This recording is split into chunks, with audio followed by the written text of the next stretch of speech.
Hanuman Das, born Hemal Randerwala. He's the founder and director of Go Dharmic, a global humanitarian movement rooted in compassion and service.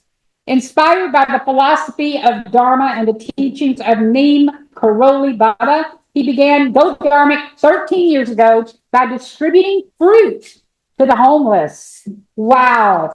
That was done in London, which has since grown into an international initiative, providing over 22 million meals across 180 locations.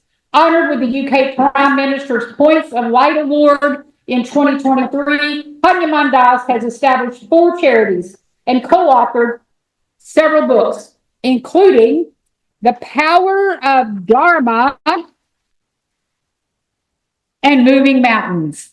He is currently completing Be Yourself, a project started with the late Ram Das. Will you please help me welcome Hanuman Das?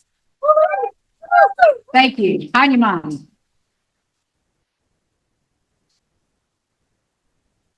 Everybody, I hope you're all doing well. Up to all of you, and much thanks for being beacons of light and hope. Thank you to my dear friend Rao for bringing everybody together, and to all of the volunteers who make this happen. I'm currently here in the evening, here in London, traveling, and just stopped so that I could join you all. I wanted to start by reading something to you all. So I'm gonna, if possible, try and read it.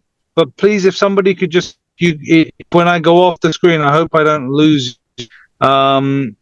Please let me know. Can you still hear me, everybody? Yeah. Can anybody hear me? Oh, wonderful. Yes. Thank you. So I'm just going to read some words from Ram Das, who was a wonderful spiritual guide to me before he left in 2019. And I feel it relevant for all of you and for all of this current predicament politically and globally in regards to making peace with nature. And so I'd like to share that with you first by reading it. Wisdom for the current moment. I can disagree with a political leader's actions. I can legislate. I can do civil disobedience if I think the support is wrong. I think what they support is wrong. I can disagree with actions that are not compassionate. But what I want to keep is my heart open. If I don't, I am part of the problem and not of the solution. And that's not interesting enough. That's the inner work is. That's what inner work is. To become a part of the solution, not the problem. So going around being angry at everything and everybody is a cheap pie. It really is. You don't have to act out of anger in order to oppose something. You can act to oppose something because it creates suffering. You can become an instrument of that which relieves suffering, but you don't have to get angry about it. Social action does not have to be pumped up by righteous indignation or anger. That's working with dark forces. That's working with fear. You can work with love. You can oppose somebody out of love. You can do social action out of love. And that's the way you and we win the whole war and not just the battle. That's Ram Das. So thank you for listening to that. Really, exemplifies the way I believe social action and compassionate action for a non-violent, loving world should be. That essence of, that we are not here to be against anybody. We are here to increase love, to increase compassion, to increase kindness, to increase friendship. And by attacking anybody, we will also, come from a place of anger. Opposing somebody's view is not attacking or being angry with them.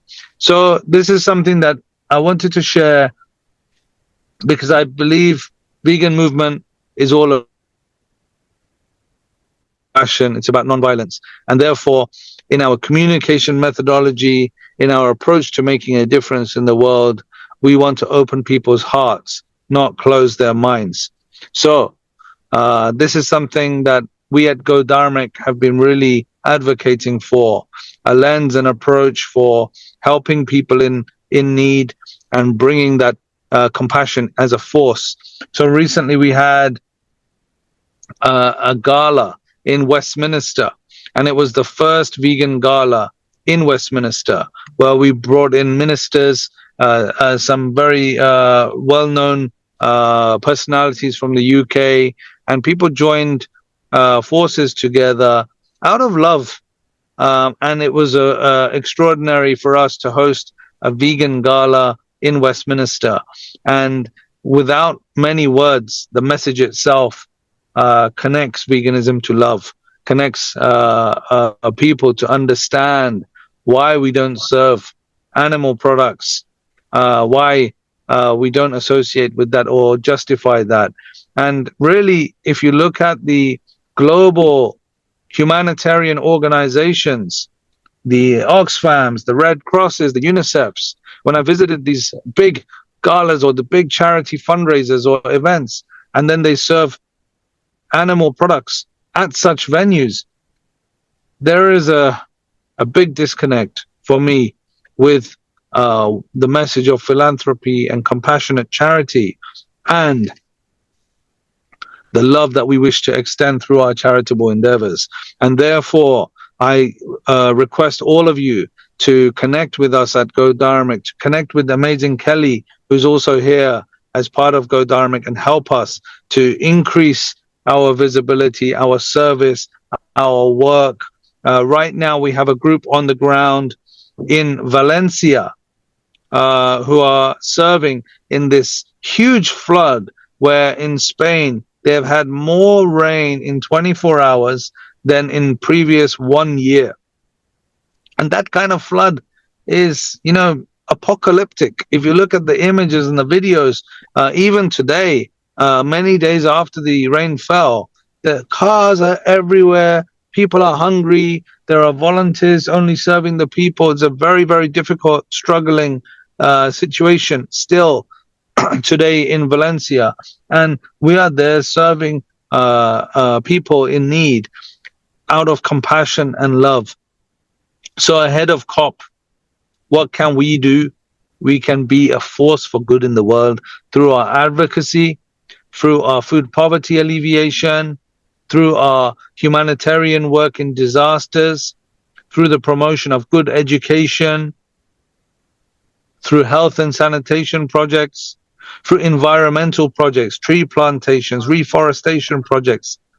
And that is the meaning of Go Dharmic. That is the meaning, what we say, with making peace with nature and increasing that love and compassion. And I'm extremely proud that Dr. Rao is a member on the Go Dharmic board, and that we are all sharing in this message of love all, feed all, and serve all. That we can take our egos out of our work and open our hearts. Because I believe the ego sees us and them. The mind sees us and them.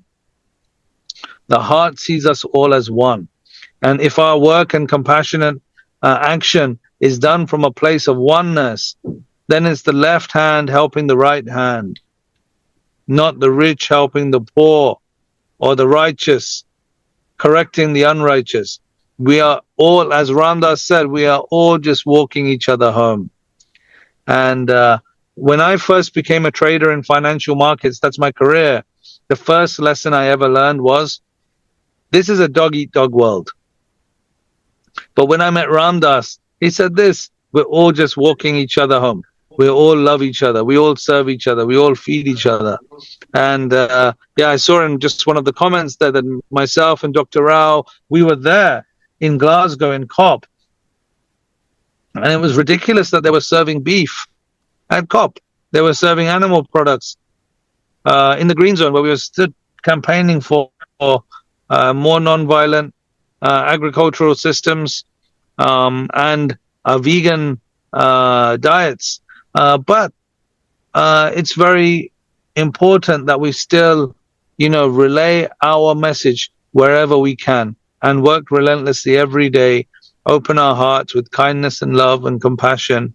And rather than considering a dog-eat-dog world, which is the lesson I heard in financial markets, I would say the Indian Sanskrit adage which says, Vasudeva Kutumbakam. Vasudeva Kutumbakam means the world is one family. We are all one family. And it's our incumbent responsibility to take care of the earth and to take care of nature and make peace with nature. So we have recently compiled a text called Ahimsa, Making Peace with Nature. And in that book, there are 30 voices which share the message of what non-violence means. How do we cultivate more non-violence? How do we cultivate more compassion for animals, for the whole of nature, and for ourselves? How do we speak non-violently to ourselves and our loved ones and those people around us? If we start to love ourselves, then we can extend that to our immediate family members and friends, and our towns and villages, and the animals in our towns and villages, and the wider country and the wider world. So that's my hope, is that we can extend loving kindness through veganism and through our work for nature.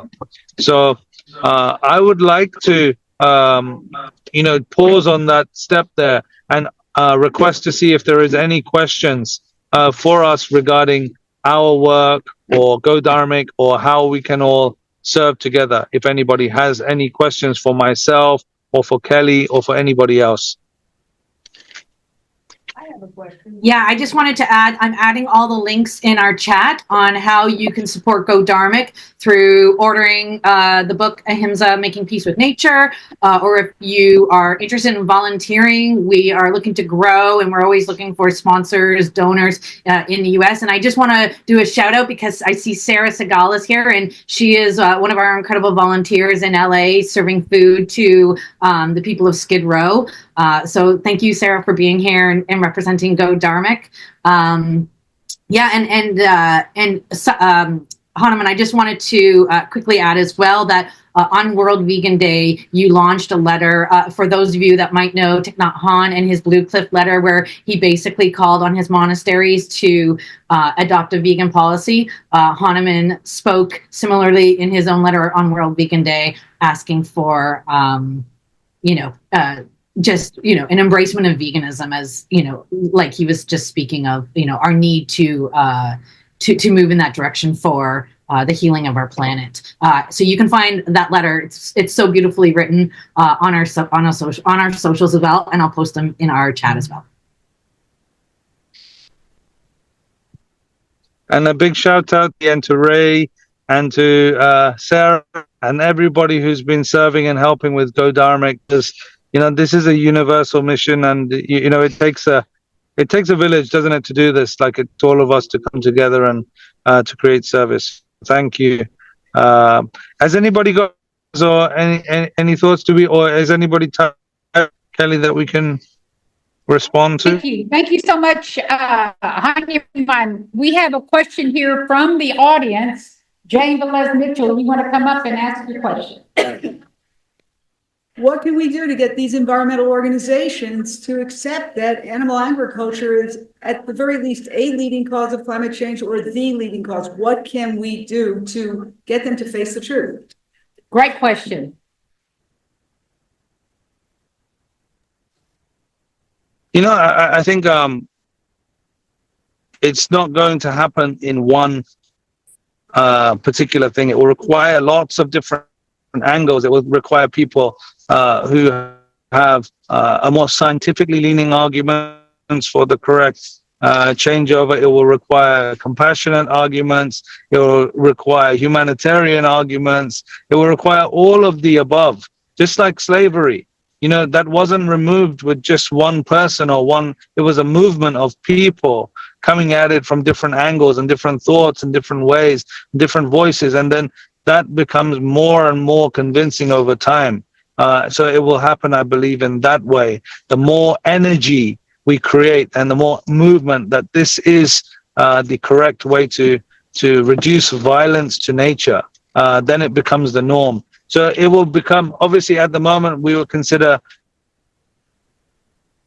our organization that, you know, is a vegan humanitarian organization. Can we have our video? Okay. So yeah, I hope that answers the question. It will take multiple people working together with different voices and different traditions and different communities, all speaking for compassion.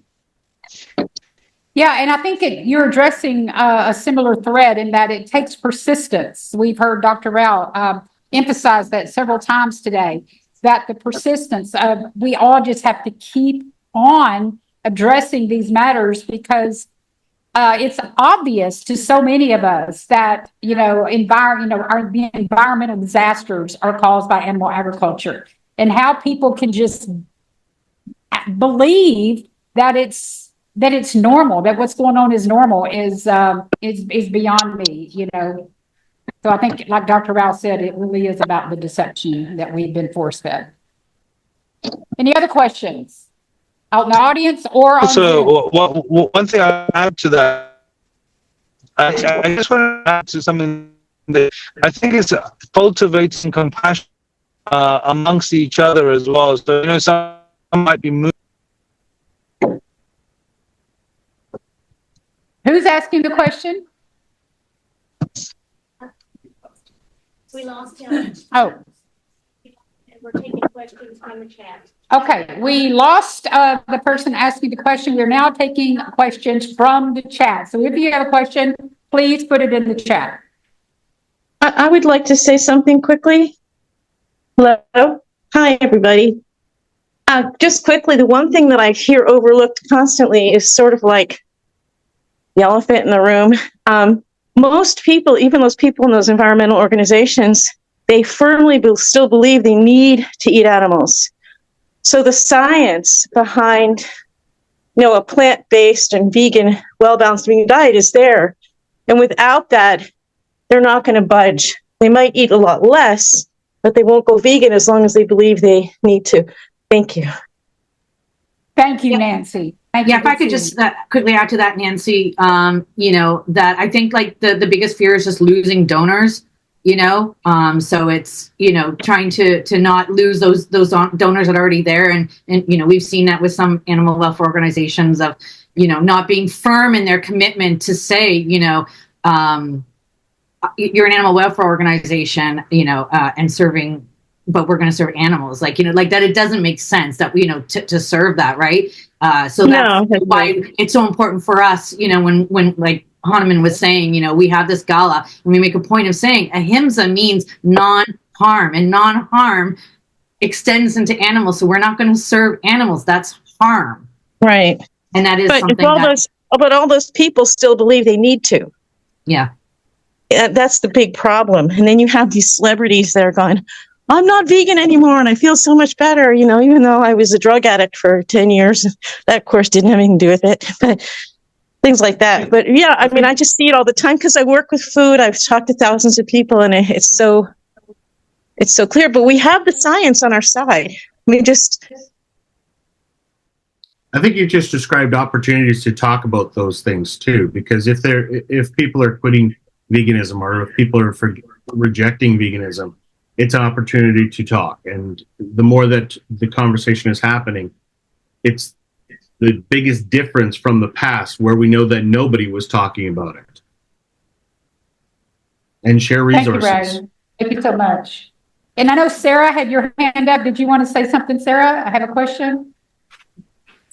I just wanted to say, going on what Hanuman said about serving the food, is that when Dr. Rao said everybody could do one more thing, what's the one more thing everyone could do is just make an extra thing of plant food and serve it to either their neighbor or if they're going to an event.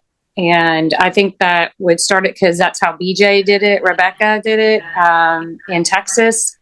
And that's just been going amazing. So I just think you don't have to have a whole organization. You can just have a neighborhood or just some friends, and they don't have to be vegan. Great points.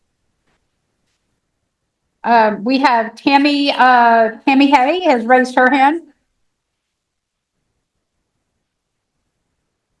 Hi, Tammy. Hi, Renee. Hi, beautiful souls. I see I got a really bright light behind me shining on me. Thank you. And thank you. It's too bad that Hanuman dropped off. I think it's really, one of the things that I was talking to Sailesh about is with the One More Thing campaign to Paul's here as well. One more thing, one more being. The grandmothers want to come in with one more thing, one more being. And I think that's such an important thing of mentorship and following people through right into mentorship, because what we're finding is a lot of our youth are feeling quite hopeless and overwhelmed. And so if the elders come in or people that are part of these communities and do one more thing, but also incorporate it, protecting one more being, and mentoring one more being, I think that would be a really positive way to move forward. Because I think Judy Carmen, and this is really relevant to this conversation because Judy Carmen's book, Homo Ahimsa, Who We Really Are and How We're going to Save the World, has been a vegan advocate, environmentalist for decades. And she said the young people need to know that older people have been here for a very long time as well. We're not all here just leaving a big mess. There's been a lot of people trying as well, or doing our work as well. So thank you. Thank you, Tammy. Great point. It's really, really good point. And I think we got Hanuman Could I just in the Zoom room. Hanuman, I'm so sorry. Earlier. Would you like I just wanted to respond to that. Can you hear me? Yes. Are you able to hear me? Yeah. Thanks, Hanuman. Oh, wonderful. So, Tammy, I just quickly share something that we, at the beginning of COVID, there was a very difficult time for a lot of young people. Mentally, they were struggling being at home. But there was a young boy in Scotland. His name is Martin, actually. And Martin reached out to some of our volunteers to try and start serving food with us at the age of 16. And his parents were previously, kind of considering him to be quite a difficult child. He had a tough upbringing and mentally he was struggling at school and so on, and getting involved with service gave him so much hope for his own potential and his own capacity, and mentoring him, since that point, now he's 19. He was the King's Coronation Champion for his work with us last year. He's gone to various countries and done service work and developed his own confidence in what he's doing. And so I really believe that getting young people involved is absolutely critical to them cultivating hope. Like, we all talk about hope, but it's difficult to do it unless you're rolling your sleeves up and getting involved in something and being alongside people while there's movement. Like, I feel like that analogy of the still water looks cloudy and muddy, but when the water's running fast and things can actually move, we can create that energy of people being together and not just lying still. We have to get the young people out with us on these events, speaking at these events, and get the youngest people we can find to share their message and engage them. So we really at Go Dharmic give a lot of ownership to young people